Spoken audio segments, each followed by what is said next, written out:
আসসালামু আলাইকুম রহমতুল্লাহি আলহামদুলিল্লাহ। এখন আমরা অবস্থান করছি বাংলাদেশের একেবারে শেষ প্রান্তে, একেবারে বিশাল ম্যানগ্রোভ ফরেস্ট সুন্দরবনের প্রকৃতিটা এতটাই মধুর মনোরম।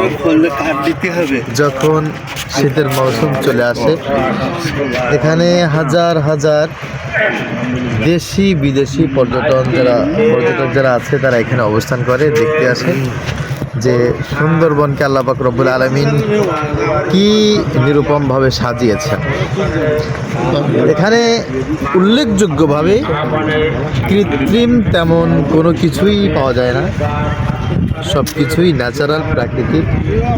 প্রতিটি মাটির কাদা করার সাথে, ঘাসের সাথে, পানির স্রোতের সাথে সম্পর্ক আছে মা, মাটি, দেশ এবং নারীর।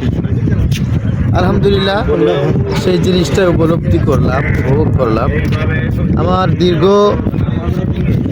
13 বছর পরে আমি দ্বিতীয় সফর আমার এই পাতাখালী পাশে গাবুরা শ্যামনগরের একেবারে শেষ প্রান্তে। এখানে আমার প্রায় 12-13 বছর পরে দ্বিতীয় সফর। খুবই ভালো লাগছে, আল্লাহ পাক রব্বুল আলামিনের শুকরগুজার হচ্ছি। তবে শেষ কথা হচ্ছে এটা, বাংলাদেশের প্রতিটি ইঞ্চি মাটি কেমন যেন একটা স্বর্ণের যুগের বা সময়ের অপেক্ষা করছে। ইনশাআল্লাহ অচিরেই এই বাংলার প্রতিটি ইঞ্চি মাটি হাসি দিয়ে বলবে যে আমরা স্বর্ণের যুগে পৌঁছে গেছি। অচিরেই আগামীতে বাংলাদেশের একটা আমূল পরিবর্তন আমরা উপলব্ধি করব।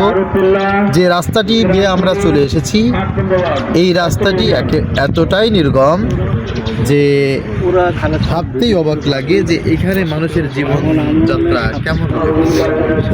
আলহামদুলিল্লাহ, তার ভিতর দিয়ে ইনশাআল্লাহ এই রাস্তাগুলির উন্নতি হবে, এলাকার মানুষের মুখে হাসি ফুটবে, বাংলাদেশের মানুষ স্বস্তি পাবে। সেই আশায় আল্লাহ পাক রব্বুল আলামিনের কাছে দোয়া করছি।